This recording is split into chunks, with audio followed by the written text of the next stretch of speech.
नमस्कार. आजचा व्हिडिओ बघा आहे बॅक फिलिंगवरती आणि आता जे आहे ते बॅक फिलिंग चालू आहे. तुम्ही मागे बघू शकता.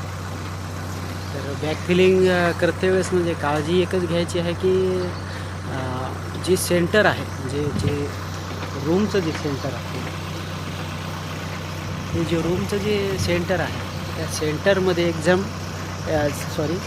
जे सेंटर आहे त्या सेंटरमध्ये जे आहे ते मटेरियल जे आहे ते बॅक फिलिंग आहे ती करण्याची आहे. कारण मुरुम जे आहे त्याच्यामध्ये काय खूप मोठमोठे स्टोन्स वगैरे राहतात, मग ते भिंतीला वगैरे लागू शकतात. त्याच्यामुळे एकदम सेंटरमध्ये जे आहे ते आपल्याला बॅक फिलिंग सुरुवातीला टाकायची आहे. नंतर मग त्याला असं जे आहे ते त्याच्या बकेटनं जे आहे ते त्याला सगळीकडं टाकून घ्यायचं आहे.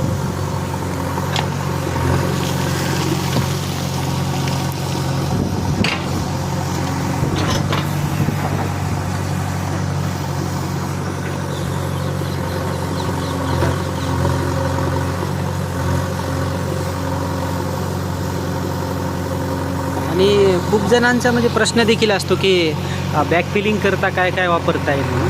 तर बॅक फिलिंगसाठी आपण जे आहे ते मुरुम यूज करू शकतो किंवा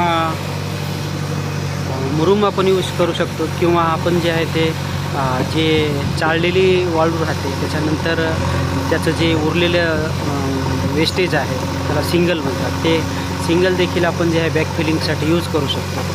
आणि काही ठिकाणी जे आहे ते डस्ट देखील टाकतात.